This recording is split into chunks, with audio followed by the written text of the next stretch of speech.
Hello mga ka-super kasari, kanegosyante, kamadam, welcome back again.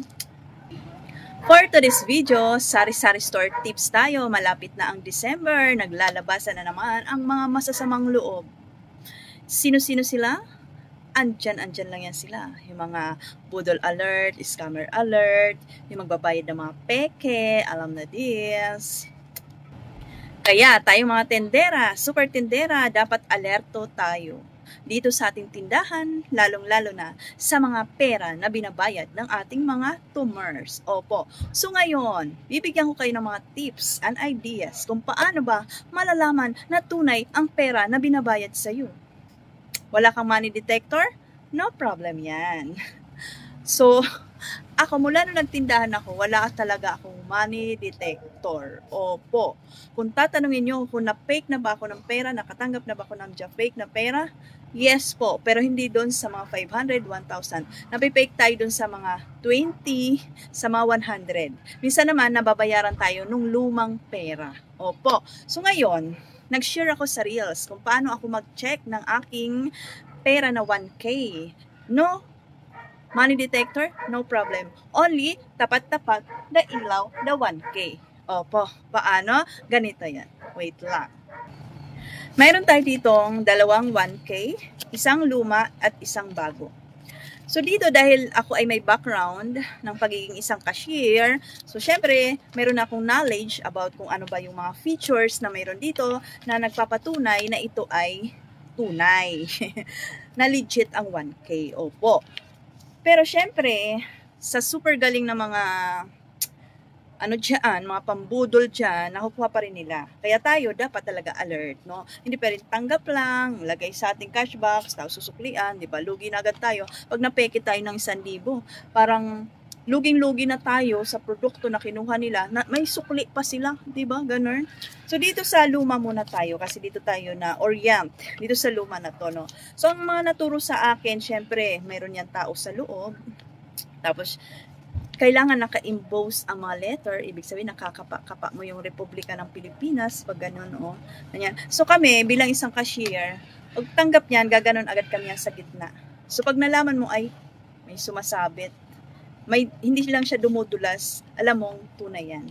Pero syempre, hindi pa rin tayo doon nagtatapos. Titingnan pa rin natin yan. Syempre naman sa SM may mga money detector doon. Pero kung wala nga tayong, isipin natin wala tayong money detector kasi nandito naman tayo sa ating tindahan. Hindi naman lahat may money detector at ako ay naniniwala kahit may money detector, nakakalusot pa rin yan. Okay? So itong ano na to, 1K na ito, ang pinaka-ano ko talaga sa SM, alam nyo ito, parang blue siya, no? Pero pag ginaganon mo siya, mag-iiba siya ng kulay. Para siyang mag-gray. From blue, pag ginanon mo siya, magiging gray. So, check yun. Approve yun, no?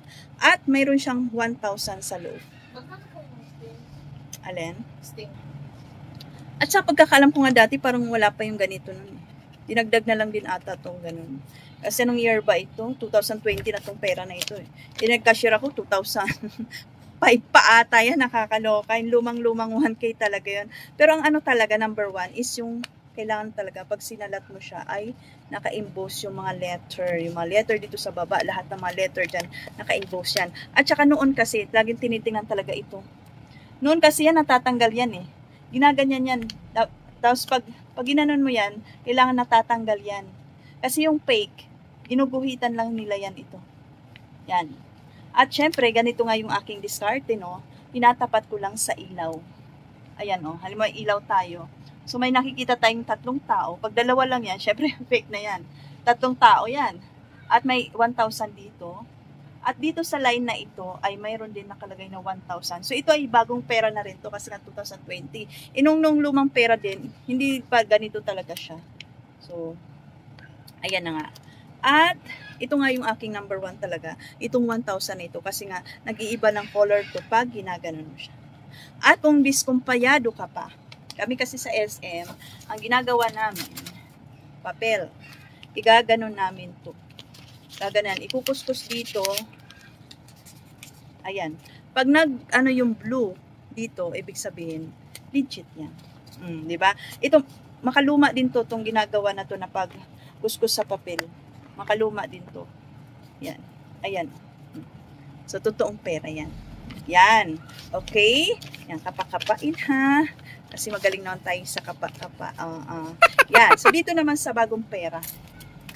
Siyempre, bago lang to. Wala pang nagturo sa atin ito. Pero para sa akin, siyempre, yung naka-inbox pa rin, yung Republika ng Pilipinas. Yan, yung pati dito sa likuran. At, kasi napipeki na rin to eh. Tsaka check nyo rin, ayan. Itapat nyo lang din sa ilaw. Mayroon din dito nakalagay na 1,000, 1,000, 1,000. Yan. Ganito din mga ka-super, no? Lagi nyo rin i-check ang serial number. Kasi baka mamaya magkaiba ng serial number. Dapat parehas ang serial number dito at saka dito. Okay? At kung halimbawa maraming 1,000, nagpa-cash in sa'yo, no? Pa-cash in ng 10,000, tapos lahat bago, wow, ganyan. I-check nyo rin ang serial number. Baka magkakapareho ang serial number. Nako, alam ko mayroon akong na-encounter niyan, parang naano ko rin, na fake nga siya sa pera, parang ang daming 1,000. Isa lang yung serial number. Nakakaloka, di ba? Di ba? Dami na datingan mamimilay kung kailan ako nag-vlog. Wait lang Kanina patambay-tambay lang ako, wala dating. Sabi ko, ay mag-vlog nga ako. Yan, di ba? Dapat pala lagi ako magba-vlog para datingan ng mga mamimilay. So anyhow, balik tayo doon. So kahit sa 100, check nyo rin ha. Kasi may mga peke din na 100. At saka check nyo rin baka luma. 1,000. Check natin. Sitro. Baka naging ano. Tatay nga yung ganyan ano, hindi mo makikipin na ano. Ang batang gumagawa sa ano, 6 square. 6, 7, 8, 5, 6, 7, 8, 9, 46. Ay, walang yelo. Wala pang deliver. Pwede po bang yung iba tigpa 5 daw? Tigpa 5? So, kung madalas naman tayong humawak ng pera, no? Parang unang tingin, alam na natin yung fake at hindi. At, unang tingin mo lang sa pera, alam mo na kung fake. Pero dapat, siguraduhin din natin. Kasi nga, magagaling nga ngayon ang mga mandololoko. Mga mandarambong yan. Okay? So, kapa din, pag may time, ganyan-ganyan, check. Walang money detector, itapat sa ilaw. Ayan. Okay, doki. At syempre, kung nakakaluwag-luwag ka man dyan, bibili ka na ng money detector para okay sa alright ang bentahan mo dyan sa tindahan mo. Pero ako kasi, hindi talaga, never ako naisipan kung bumili ng money detector. Naisipan ko na siya actually nung mayroon tayong Super A. Pero hindi ko na push bumili. Kasi yun pa rin talaga sa sa pagtingin, no. At dapat talaga alert din kahit marunong tayo tumingin ng peke o hindi. Minsan kasi, di ba, taranta is real. Pag maraming tao, maraming customer, aligaga is real. So, ayan.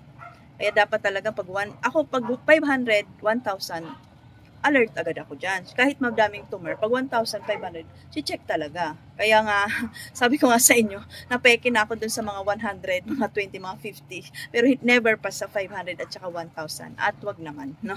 O, kaya lagi natin i-check. Okay, Doki? So, yun lang. Thank you for watching. See you in my next vlog. Bye.